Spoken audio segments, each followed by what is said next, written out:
Let me ask you something. Do you think we're a good team? Of course. I just wish I knew what we had to do to prove it to everyone else. No snake has set foot in Zootopia in forever. There's a snake!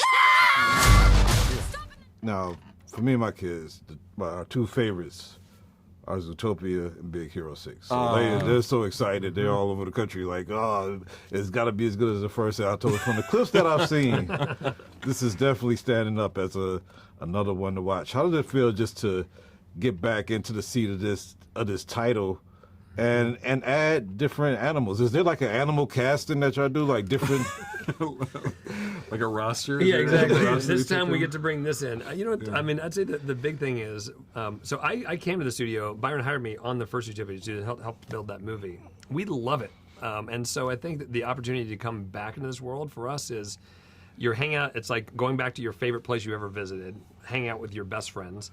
And on this movie, you have Nick and Judy at our core, which is so important, but we did want to continue to expand. And so I think to your point is, what's going to be the most hilarious or interesting or I'd say difficult animals to bring into the story that will then impact Nick and Judy over the course of the film? Yeah, and I think because we created that first film together with our team, we're fans of that story too. So we wanted it to live up to everything that people expected and then give you way more. This is the biggest film we've ever made at Disney Animation, like by far. Yep. Which is crazy. Like I think 80 different environments. Dozens of new animals. We have one shot in there where 40,000 animals are on the screen at the same time. So we say, see it in the biggest screen. See it at the biggest screen you possibly can. Go to the theater. Go with your family. Be together. It really is a fun ride. And plus, it's got a great emotional story at the center with Gary and Nick and Hops. Yeah, it does. I know world building is always a great thing for franchises, and I mean, y'all building the world, and we've talked like this one introduces reptiles. Yeah. But will we see marsupials? We haven't seen any kangaroos or possums, no birds. I mean, you're asking very good questions. Well, I can answer a couple of those. One is yes. I mean, obviously in the first film, you only saw mammals. We had already, even back then, we're talking about where are the reptiles and wanting to have a continuation story where you bring them in. I will tell you that in this movie, a quokka, which is that animal therapist, quokkas actually are marsupials. So technically, we're bringing that in, and you may see a koala at some point in this movie as well. So I think we're trying to continue to branch out. I think there's probably other animals out there in that world, and one day it'd be great to visit them too. No, I agree. I mean, animals have been, you look at Animal Farm, everything else, they've been allegories for society and life. And, I mean, do y'all feel like in this story you're also able to push some of these life lessons, life analogies through these animals' lives?